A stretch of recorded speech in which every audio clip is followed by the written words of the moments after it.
if you want to, we can just kind of have a slow ease in. That way, as people join in the next 5 minutes, they won't really miss any of the in any of the stuff. But for everyone who's here, I'm Ken Wallace, Stolen Idol on Facebook, Facebook group and Instagram. And like a lot of you, I read I have both of CJ's books and just thought they were terrific and really kind of brought that part of Tahiti and the artwork to life.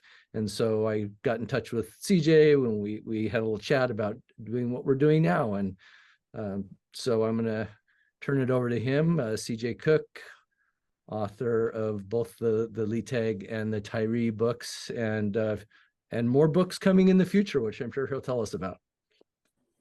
Thank you, Ken. Well, I'll start with, get the slide to click on here. There we go. Before I get into Leeteg, I want to just pay tribute a little bit to the disaster in Maui. I go there about 4 times a year near Lahaina, and it's really, really sad, as you all have seen. I don't need to redo all the many pictures that have been online, but a lot of friends and, of course, lives lost, the entire town destroyed. So it'll be a long while before it'll be back to some state of normal, but my sympathy goes out to the people of Maui. Leeteg the Legend is really the title of this talk. If any of you have read the books, this will be a brief kind of overview of that. Leeteg was really, and even Otto from Tiki Oasis said that he was probably the first tiki man. He does what people kind of envisioned themselves to do. We talked about Tyree a month ago. Leeteg was complete opposite. He was the wild and crazy man that did what he wanted to do. My first Black Velvet was this Tyree painting about 20 years ago, and that led me to learn about Tyree and write that book that you heard about last month. And Tyree started Oils on Board really in the early 50s, about the same time Leeteg was dead. But in 1960, he switched to Oils on Velvet, primarily because of the influence of Leeteg. So that got me to thinking, well, after writing about Tyree, should I get into Leeteg, the guy that started it all? And who was he? Well, he was an artist, a writer, a rascal, a legend, and the genesis of a genre, which is really Polynesian pop art. He said, my reputation as a wild-eyed, fire-eating American is so bad that I scarcely can improve on. I will go be retired as the champion sinner of them all. Why do with a biography? James Michener started it all really in 1957, devoting a big, long chapter about Leeteg. He had met him. We'll talk a little bit about that in a bit. And then his agent, Barney Davis, wrote another book in 1969, which was mostly a promo book and very difficult to read because he's jumping her all around. But there was some good quotes and some history if you studied it well. And then there was a summary of Leeteg paintings and a book associated with it in 1999, which has a lot of good information in it too. But I tried to put it all together with this book that some of you are familiar with, which I'm happy to say won Biography of the Year for the Independent Book Publishers Association in 2022. So the story of Leeteg starts in 1904, over 100 years ago. And he wrote himself. He was going to do his autobiography or a biography, and he got through a couple pages and then stopped. But he did write, while he was living in Tahiti, that my first breath of air was the aroma of the stockyards of St. Louis. My last breath of air will be the sweet smell of Frangipani in the clean, exhilarating air of my paradise on earth, Tahiti. And it really happened that way. His parents were German. His dad was a butcher who died in 1916 when Edgar was 12, which left him and his mother to fend for themselves. This is Bertha. Bertha would remain with Edgar for the rest of his life. She is often thought to look very similar to Grant Wood's painting that pictured on the right, but she was not the model for this painting. Edgar and Bertha moved to Little Rock, Arkansas out of St. Louis because she had a half brother there in 1918. And there, after he finished high school, he actually went to work at the Little Rock shoe factory with mom, making shoes. And then he got into painting because he really liked painting. And he had a model that he kind of fell in love with, Miss Genevieve. And he actually even tried to make out with his art teacher down the line, and that got him kicked out of the art school. This was about 100 years ago. But he did, because of that art experience, get a job as an artist for this Little Rock advertising post. And these are some of the ads from that Little Rock advertising company in 1921. Then he got restless and wandered around the U.S., Louisiana, Texas, even up to Alaska, before obtaining a job in Sacramento, California, with mom in hand in 1926. This was Foster and Kaiser, which was a billboard company. Billboards were becoming big because freeways or highways were going across the United States. And Henry Ford had a car that was there. And from 1900 to 1925, there was a huge jump in the number of cars, up to 17 million. Well, this turned out to be the ideal job for the 22-year-old Edgar, because he had the ability to take a photograph and enlarge it to a billboard without losing any of the proportion. That was his skill set. Really fast, really efficient. Wasn't good in lettering, he even admitted, but he was really good at taking a picture and blowing it up, which would help him on doing paintings the same way. He was soon promoted to be the manager of his section at Foster & Kaiser because he was so efficient and driven to paint, work hard. There, he also took some more art classes in Sacramento, met a guy named Bill Irwin, who would become his buddy in Hawaii and a few years later. He got into the Dutch painters in his art class, particularly Rembrandt and chiaroscuro, which means the contrast between a dark background and then the portrait in front. He liked that. Here's a picture, self-portrait of Rembrandt, of all things, wearing a velvet hat. Maybe that's a forerunner. And he said, I was captivated. This is Leeteg, of the backgrounds and the central figures, like Rembrandt's golden helmet. Black velvet is a great background because I don't have to paint the canvas black. It's already, I start off with black, so I just have to do the portrait in the front. And here's Rembrandt's, on your left, the golden helmet man. And on the right, one that Cece Rodriguez gave to me for my collection and for this book. I like hers better than the old Rembrandt's, I think. And she's alive and well. I just talked to her yesterday. She's 104 years, or going to be 104 years in 1 month. You have to use dilute paint, lightly applied so it goes into the pile of the velvet, so it leaves the fibers free to move. And people liked it. It's been a painting surface for many, many centuries, but it was more into clothing and other things until Leeteg kind of revived it in the 1930s. The disadvantage is that if you put it on too thick, it could cake on the surface like this old painting shows. It does show lint, dust, and if you scratch it or divot it, it's pretty much ruined. At least that spot on the painting is ruined. I've had no success in getting those repaired or making it look back to normal. And finally, velvet is sensual and touchable. Even Tyree talked about it. It's a touchable art, although your hands should be clean, as Tyree would say. So back to Foster & Kaiser, where Leeteg is working. This is 1930, and they decided they're going to keep people fired up, even though the depression, recession is on. And they awarded a prize to the hardest worker, and that was Leeteg. And they gave him 6 weeks paid vacation, and he picked opportunity to go to Tahiti, which he had read about in some brochures. So he takes a steamship from San Francisco to Papeete, Tahiti in the summer of 1930. And Tahiti, of course, is made up of multiple islands, with the main island called Tahiti. Moorea is right next to it, and Bora Bora is pictured to the west of it, along with a number of islands. And Tahiti has been long called the birthplace of Venus. It started that way with Bougainville, who was the first Frenchman to go there. Yes, the same guy that the flower's named after.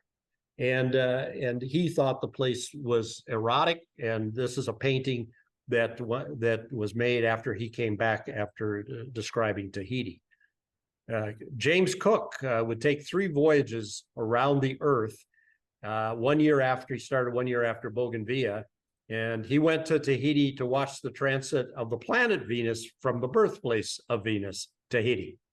And his artists in all his ships that followed would write or paint some of the Tahitian people, and made it quite famous. This caused other artists and authors to come to Tahiti. Herman Melville was a young lad on a whaling ship, and he ended up writing books about the South Pacific, including Typee, Omo, and of course, Moby Dick. This inspired other artists to follow, Pierre Loti, who wrote about the marriage of Loti, Paul Gauguin. So artists and authors were inspired to go to Tahiti. Now, quiz for the audience out there. Herman Melville ended up jumping ship in 2 islands that if you will write one of them down, you'll be in the running for a free Tyree book, which I will send out. To do this, you need to go to my South Pacific Dreams website, which is southpacificdreams.com, and click on this 3-bar area to contact me, and fill in your name and email, and write down your island guess of where Herman Melville jumped ship. And like I said, there's 2 chances of getting it right, 2 different islands that he did this. If you get them both, for sure, you're going to get the reward of this. So this will test your South Pacific knowledge of this great writer. 27 years after the death of Paul Gauguin in the Marquesas, he had been in Tahiti and then went there, Leeteg lands in Tahiti in 1930. He arrived in that summer. He had a motor around with a bicycle, a little motorbike. He stayed in a small hotel and seduced the maid, which he has a habit of doing. He was quite a charming man. He wasn't very handsome, but very, very charming and funny.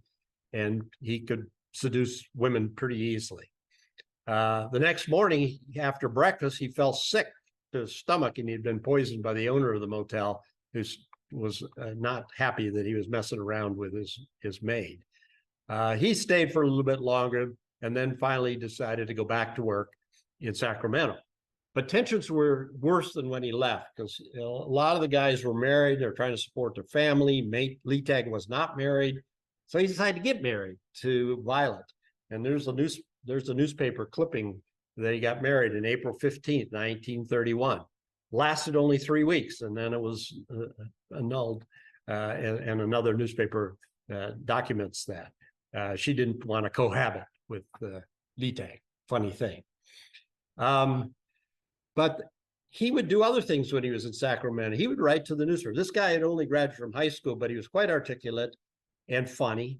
And he didn't like the criticism of the billboards that were being run in the newspapers because of their big size and along the highways, et cetera, that people complain about. And he writes about power lines with their towers marching ruthlessly across the foothills in utter disregard to the scenery. And he goes on in this editorial to the newspaper in Sacramento to complain about other things that were polluting the roads. Not just billboards were really pretty nice. And I bring this up only to show another side of him, that he was really a good writer, and he would go after people in the newspaper, both in Sacramento and later in Honolulu and in Tahiti. Anyway, late in 1932, he finally decides, I've had enough. I like Tahiti, stole some brushes from his painting studio, and grabbed his mom and headed off to the South Pacific.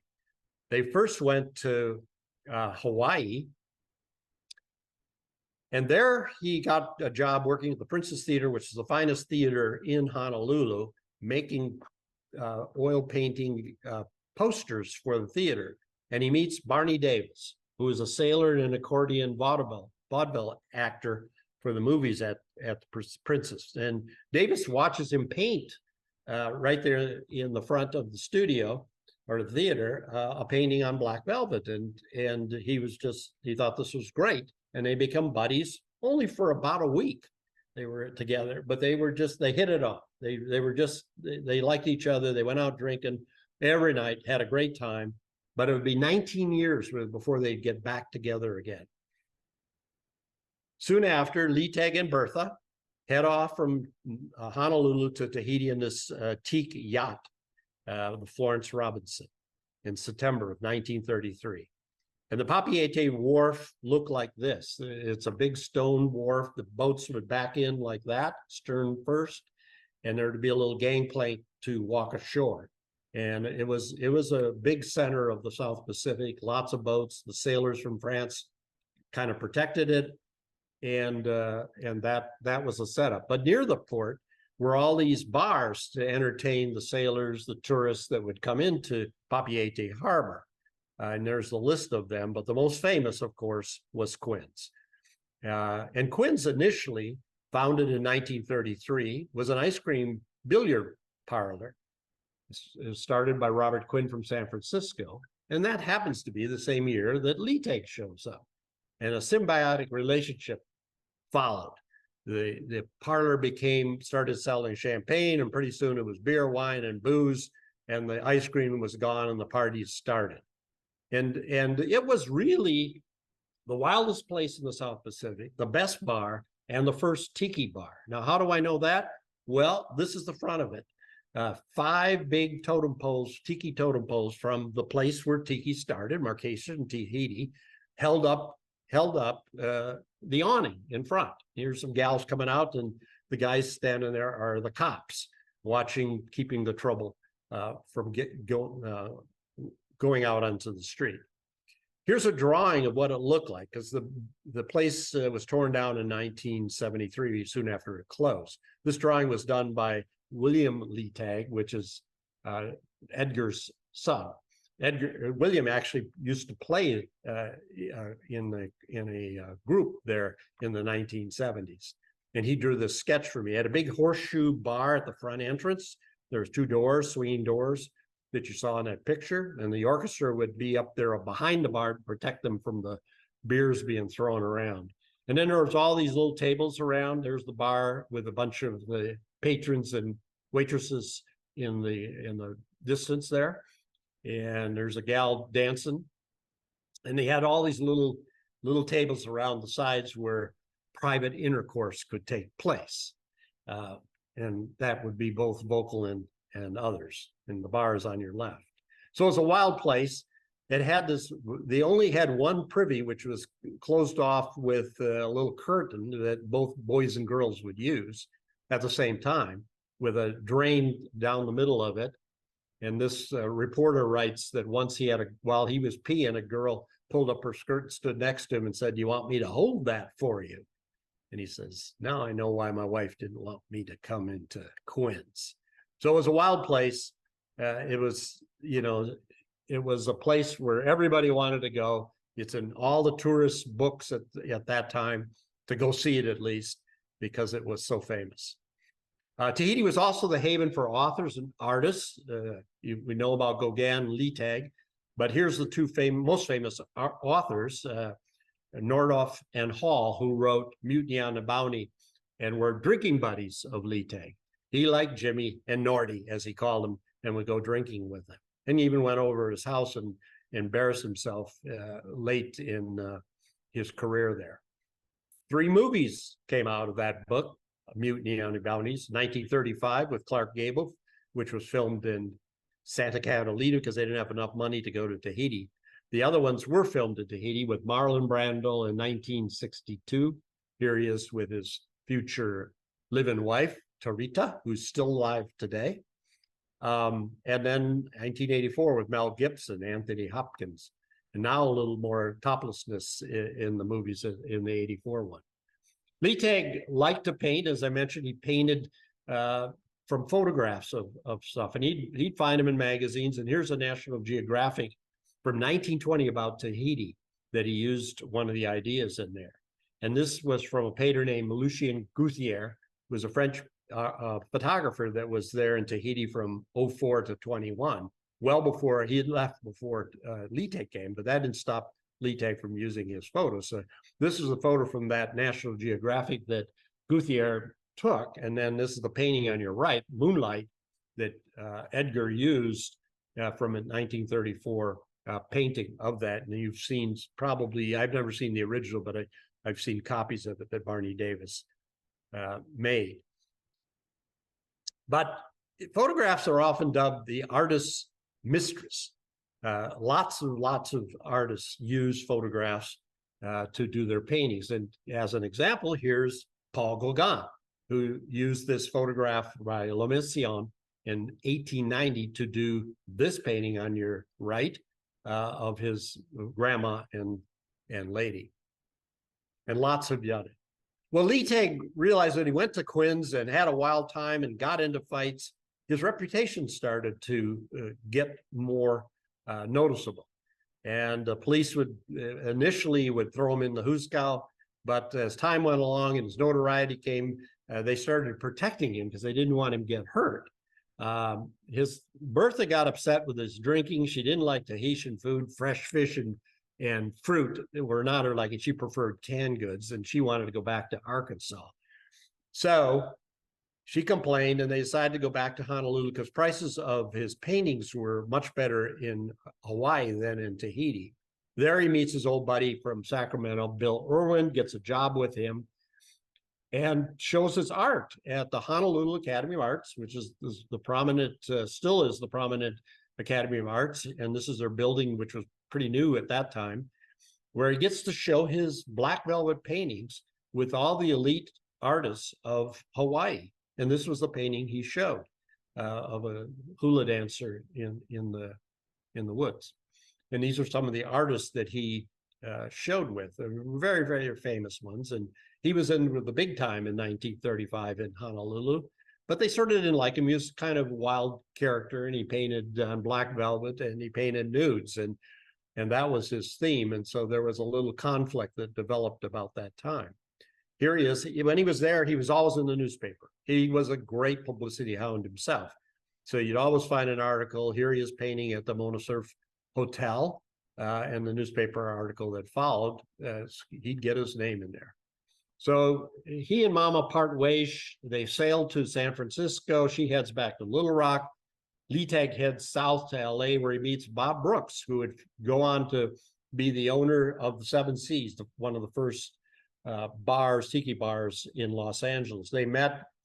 Brooks bought some of his paintings, and then every time he'd go back to Tahiti, which was quite a few times, he'd buy more. So Leeteg returns to Tahiti, now alone. Woo, this is a big change for him. He doesn't have Mama anymore, so he's wilder and crazier than ever. And he says there's no such thing as bad publicity. So he got himself in a lot of trouble. He would sell his paintings at this Spitz little gift store, curio shop. And Spitz is famous because his daddy was famous and did a lot of photography, and he would sell some of his dad's photos there in his shop. Soon after, Leeteg did this painting of Hina Rapa, who's his most famous painting, did many copies of it, would change it depending on how much money you wanted to pay. If you wanted bigger boobs, he could do that. He would copy other people's. Here's a Frenchman's photograph and the painting that followed of Leeteg's in 1936. But he did everything. He painted oils on board. This is one that I own on the right.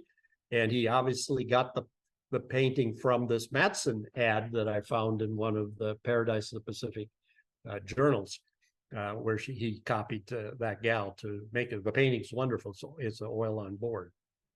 He even did watercolors.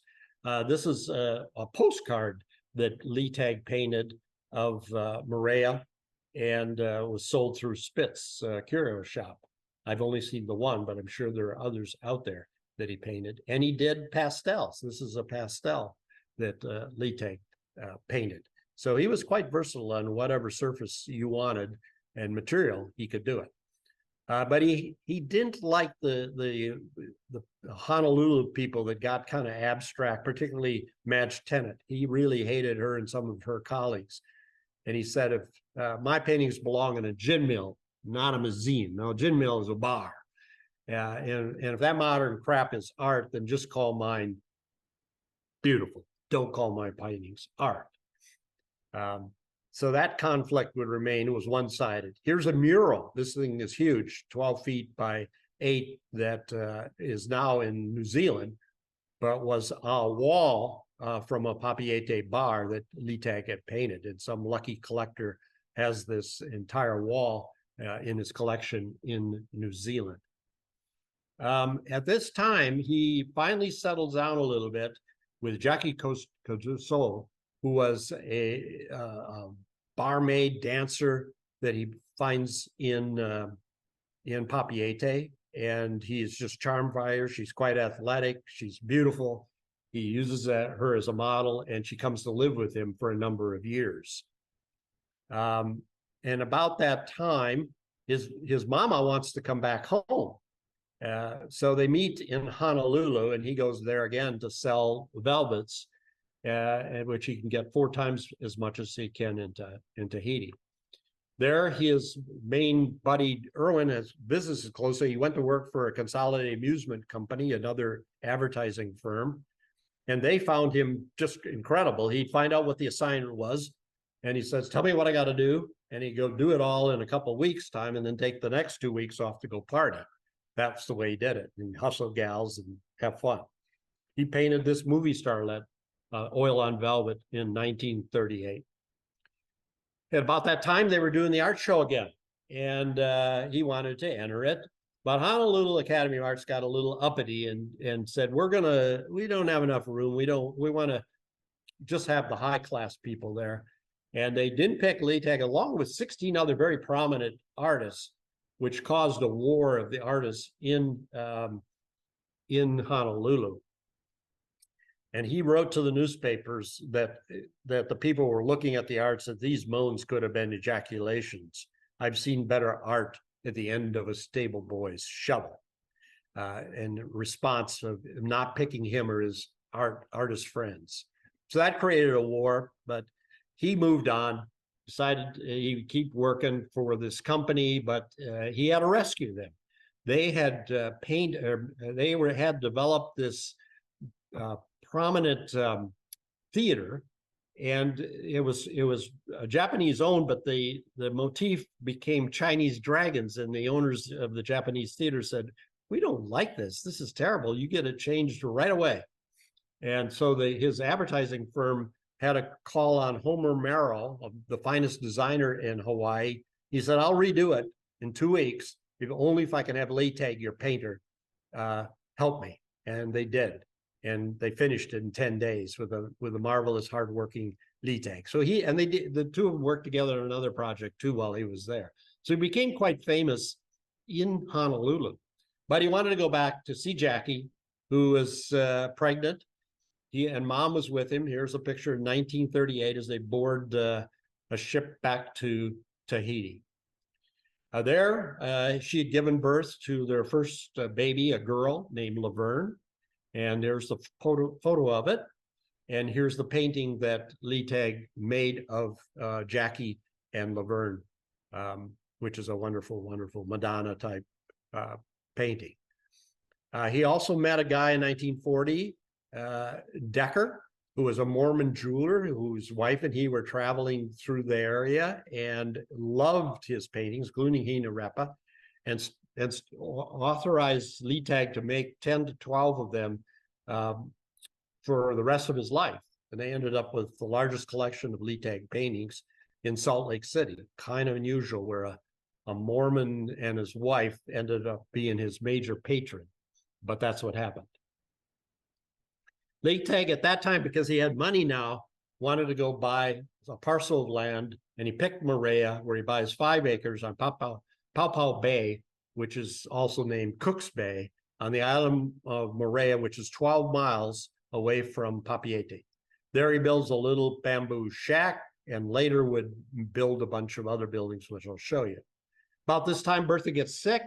It's 1941. She goes to LA to get well.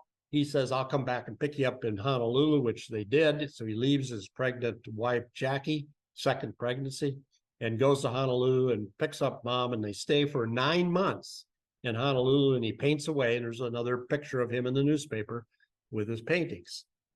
In October 1941, this is two months before Pearl Harbor, he takes off on a boat, a very slow boat ride back to Tahiti. Takes him almost a month, 6 weeks to get back. He stops even in the Marquesas, where he sees Paul Gauguin, his hero's grave. They get there just before the bombing of Pearl Harbor. And 1 week later, he moves his family to his land in Moorea. That's Bertha, Jackie, and now 2 kids, Laverne and Edgar Jr. And there's his bay with Leeteg's estate. There's two of his places that are still there.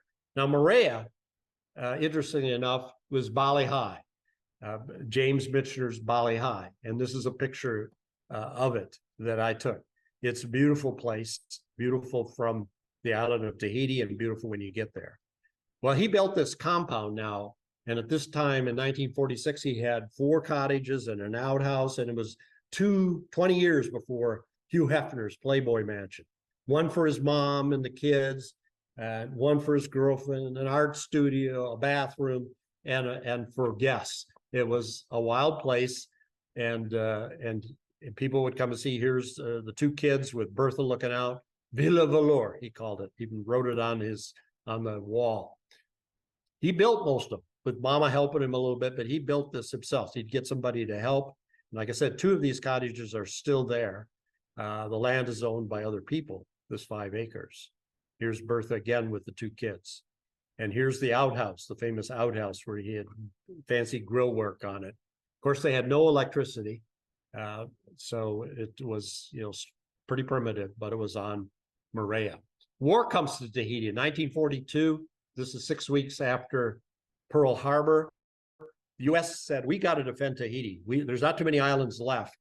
Samoa, Hawaii, we better buckle down and hang on to Tahiti. France was gone, but they got de Gaulle to okay them moving in troops there.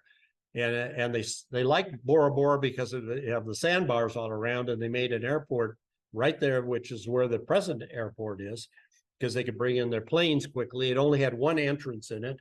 And they put these large cannons up on the top of the mountain, central lagoon of Bora Bora. And here I am standing next to these big cannons, which you can still see today. There's a nice little tour that'll take you around, so you can, and they're pointed directly at the entrance of this harbor. But nobody came. The Japanese never attacked, even though the 6,000 troops had a fine time in Bora Bora. Now, he continued to paint, and he would sell his velvets in Papeete at the curio shop. He made lots more. Jackie, during the war, leaves him. The reasons aren't too clear, but she later, in a movie called Velvet Dreams, which you can download from the internet for free, called Velvet Dreams, you'll see her. They interview Jackie, and she's at Villa Valor right there in this little cottage. And she said the major reason was Bertha and all his girlfriends. And I shouldn't have been jealous, but I was. And she says that on this video. Here's his opinion about why he's such a crazy guy. He says artists, as well as scientists and gangsters and reformers, have the superabundance of energy, and the excess produces great people, sexual energy. Well, this is the same time in 1944, he sells some seconds, as he calls it, to Vic Bergeron, Trader Vic's in Oakland. And they're still in that place today. If you go to their store in Oakville, you can see the original 1944 paintings that Leeteg sold to Bergeron. 3 months prior to that, 2 Tahitian people that are originally from Boston left Tahiti to go to San Francisco because the war was coming. This is 1940, and they became friends with Vic Bergeron, and the lady's name was Caroline Guild. And they had this special rum drink that Vic poured for Caroline that night in August. And she said, Mai Tai Roea, which means out of this world, the very best. And that's where the name Mai Tai came from, the Tahitian word And this is a reproduction, or they got back together. She was a little younger when they first met. This was a later photo of the two, Vic and Caroline, together. He didn't like Don the Beachcomber. Leeteg said, "I've never sold a velvet to Don. I've never liked that four-flusher," which means BSer from poker games. Somebody else must have sold them, even though Don the Beachcomber had some in his places around the world. He didn't particularly like him. Barney is back. Well, Barney had accordion lessons. He was a musician, but he went back into World War II because he was in the Navy, and he got a bomb blown up near him, lost his hearing, so he had to change sports, so to speak. And instead of music, he went to art. And he started a studio, an art studio, to sell art and to frame it. And he ran across in 1947 some velvets that people were craving for, and he found out that they were his old buddy Leeteg in Tahiti. He wrote to him and said, "Please send them to me, and I will frame them up and get more money for them." And they started to correspond, and that's how they got back together again. Was in 1947. Okay, I'm frozen. There we go. What he did at that time was tell Leeteg to put the words Tahiti below his name on the painting. And that was, so if you see a painting with the word Tahiti below it, that means it was painted in 1948 or later. Otherwise, the paintings aren't dated. He did cause the prices to rise from about $100 to $400, which would be $5,000 in today's prices. So he jumped them considerably with his marketing of Leeteg. He called them the Gauguin, the American Gauguin, and so on. Leeteg continued to paint, finding books. This is one of his neighbors, William Stone, who wrote this book, Tahiti Landfall. And he had a lot of good pictures in it. And Leeteg would use these pictures to do paintings. So here's the picture of the coconut drinker. And here's the painting Leeteg did. And here's Leeteg right there in Moorea painting it. So he would use other people's ideas and didn't care about it. And wouldn't even give him much credit, but he did it. Michener meets Leeteg. This happened in about 1947, 48, actually 49. Michener wasn't very famous until after the war, when he wrote this book, Tales of the South Pacific, which won the Pulitzer Prize.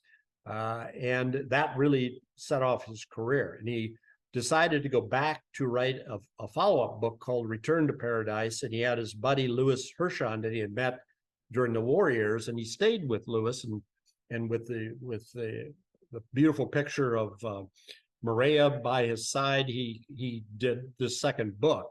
But he also decided to go see this character Leeteg, and they met in Quinn's bar and had an interview. Leeteg didn't particularly like him, but they did get together, and was the genesis of this book called Rascals in Paradise that Michener published in 1957, 4 years after Leeteg's death. The last chapter is called Leeteg the Legend, and that's where he writes the story about Edgar, and really started Edgar's fame really with that book chapter. Here's Leeteg with another customer at his home in Moorea. One of the things he did was to make this fabulous aquarium at his compound. And here's a picture of it with Leeteg watching his kids in the swimming pools, a swimming pool that had salt water that would run into it so that he could have saltwater fish and other stuff in it. Later, he would cover it, this bottom picture, so they could stay there in the heat of the day or after hours and have fun. About this time, he's burning out. He's got tons of people coming. He's a really pretty nice guy. So people would come, tourist groups would come by. They all wanted to see. They'd steal stuff. They'd have drinks with him. And he wrote to Barney, says, I'm losing it, man. I got to kick these guys out of here. You got to get down here. I am burned out. There's too many people, too much of my time. I want to paint. I can't do it. These guys are, utilizing me. And here's even an ad. Come visit Moorea. We're going to go to Leeteg's home. Well, he was getting money and anything. They would ship, or a boat would sail up to him. The tourists would come pounding into his house, and he was too nice to kick them out. So Barney goes down there in 1952. This is the only other time they got together. He ran down there because his artist was going crazy. He actually took a plane so he could get down there fast. And it took him a couple of days, but he did go to visit him, and they were together for 6 weeks. And he even has this one unit which is still there, doesn't have the Aloha Barney on it anymore, but that unit is still there. And he stayed, and they painted together and drank lots. They went to Quinn's, and they had a grand old time. Barney gets back to Honolulu and tells everybody about it. He run ads every day about Leeteg and the paintings. And these are some of the articles in the newspaper. That's Crazy Barney right there on your right. Death of a legend. We're almost done. There was this boat called Falante, which was a British sub chaser. This is after the war now, that somebody had bought because it was real fast. They'd use it to cruise the islands, the Cook Islands, the Tahitian Islands. And they were good drinking buddies and party people on the boat of Leeteg's. They even bought some of his paintings. Well, the ship was going to take off to go back home to Hawaii or elsewhere, and they had to have a big party. And Leeteg heard about it because they're going to invite everybody, all the dignitaries. They didn't really want Leeteg to come there unless he was going to be quiet because he was such a wild-ass character. And I hear there's a brawl organized, and this is what he wrote. This is just literally a day before he gets killed. And they say, okay, if you're good. So they go have a party on the boat, but that morning he writes this last letter to Barney in Honolulu. If you really want to bring me something next time, Barney, bring me a little blonde playmate, about 150 pounds. That'll keep me away from the flesh pots of Papiete. At the end, he says, P.S., maybe send 2 in case the first one wears out. Your pal, Ed. So after the party on the yacht, they went to Les Tropiques, which was the finest resort in town, owned by Louis Hirshon, the buddy of both Leeteg and Bichner. And they had this wonderful resort outside of town, which looked like this with dock, and it's long gone, but it was the finest place in Tahiti. They had another big party, and now he starts drinking. He gets wild, and well, all the bars in Papieta close at 11 o'clock for some crazy reason, but some outside of town would stay open till 2 in the morning. So after that party ends, and they move to a new party, and that was going to be at Lido's, east of town. Well, he wanted to get there fast, so he asked Herb Case, who was one of the guys, sailors on the boat, if he'd take him there, and they'd ride double on this Harley to that. And out this dirt driveway was the last time anybody saw Leeteg alive. Out he went at about 11 p.m. and crashed his motorcycle around a turn. And this is the death certificate of Edgar Leeteg. He hit a brick, a stone thing, and it broke open his head, killed him instantly.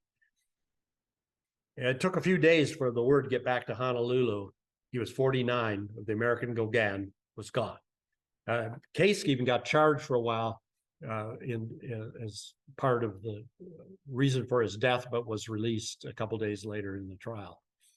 Well, what happened to Leeteg? Well, Hirshon felt sorry for him and allowed his body to be placed in his mausoleum in this cemetery, and these are my photos of it. Down the arrow points to where he was housed. But as more of the Hirshon family died, they needed the space.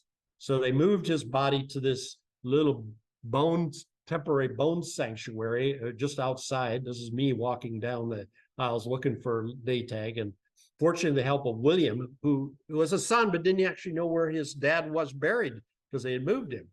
But the cemetery workers, while we were there, drew us this little map and said, there's a little cemetery east of town. That's where he is. So we went there and we found it. And Jackie was there, who has since died, and was there buried next to him. And even Bertha always got to be nearby. She outlived Leeteg, but she's buried there also. And his epitaph, that fornicating, gin-soaked dopehead, the moron of Morea. He wrote those words. So in summary, you can learn all about this book through even an audiobook, which we did, and a music interlude is done by his son and his grandson. And in closing, Leeteg wouldn't have done very well in our PC world. Even to do a movie about him, we'd probably get canceled. because of his wildness and his abruptness. But it's still interesting to study this man and learn why he was successful. What genius did he bring, both in marketing and in art? And death will come to us all.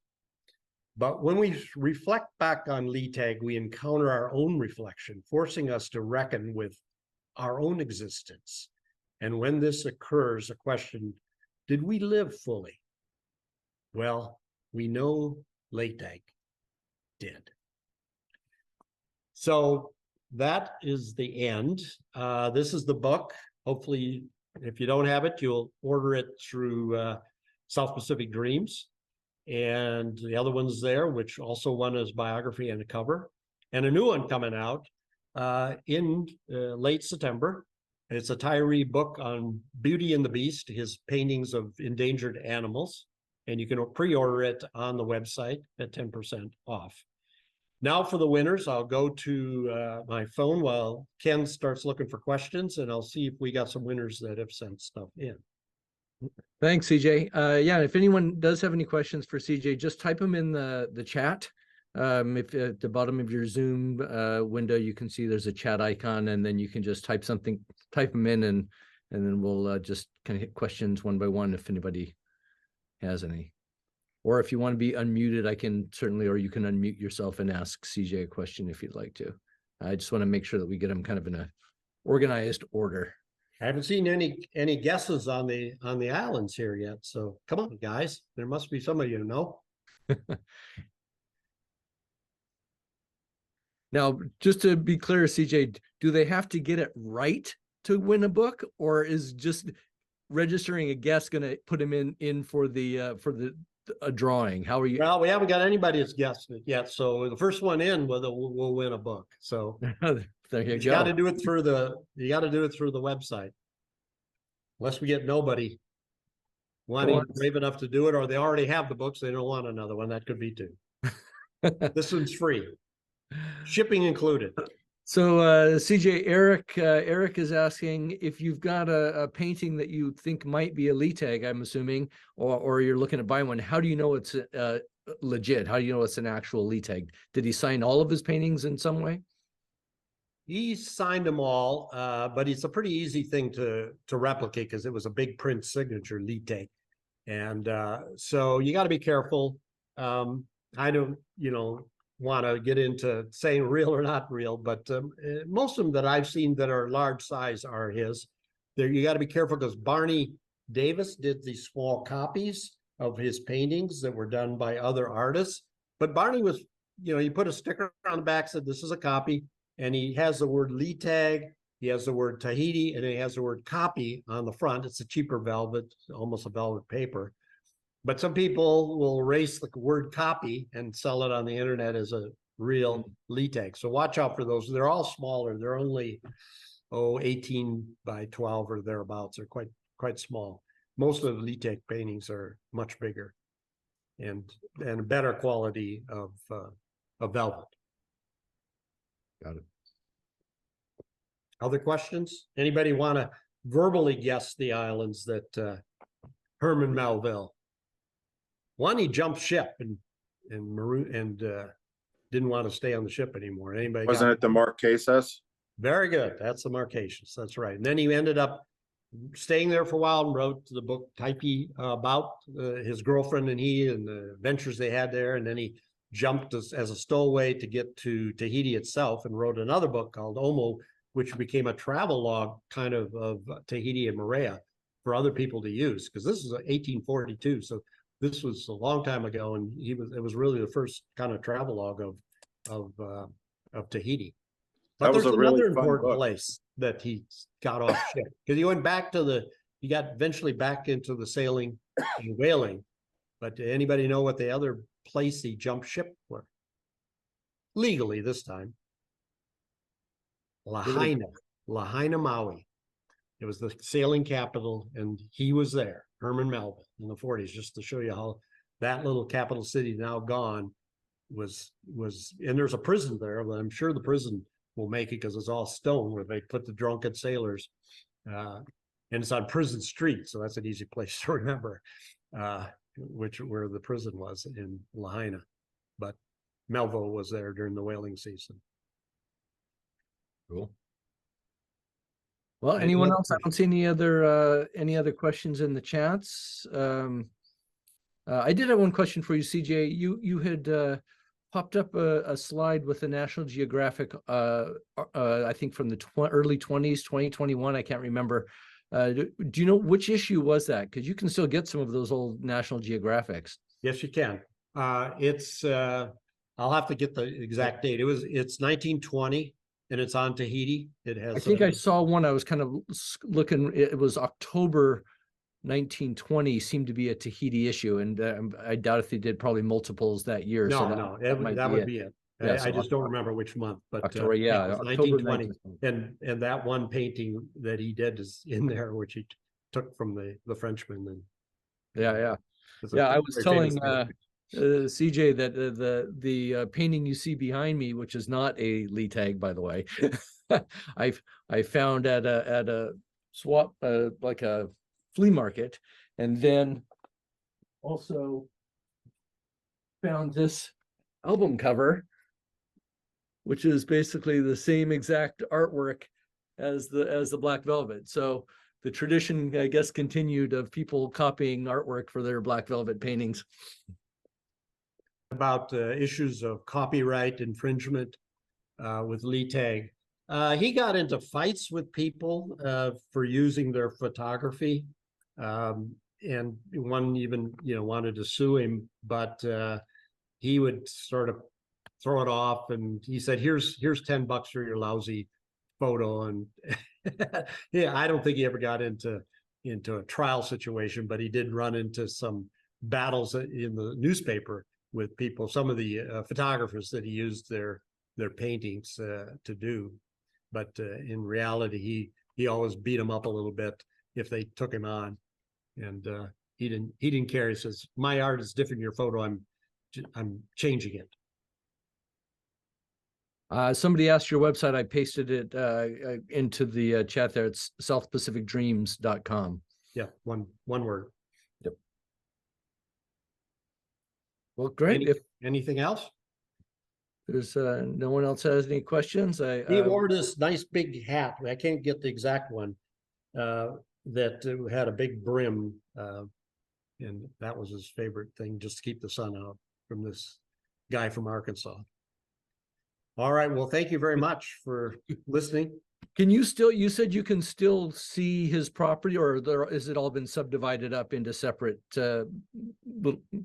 The land, there's a hotel right next to it that bought his property and kept two of the houses, two of the cottages are still there that he actually rents out. At least when I was there 2 years ago, they were still there. And he would rent them out to long-term renters, basically, the hotel owner would. And he had his house in front. He said the Leeteg house was falling apart. The aquarium had long gone because he didn't have much rebar in it, and the salt water just crumbled it.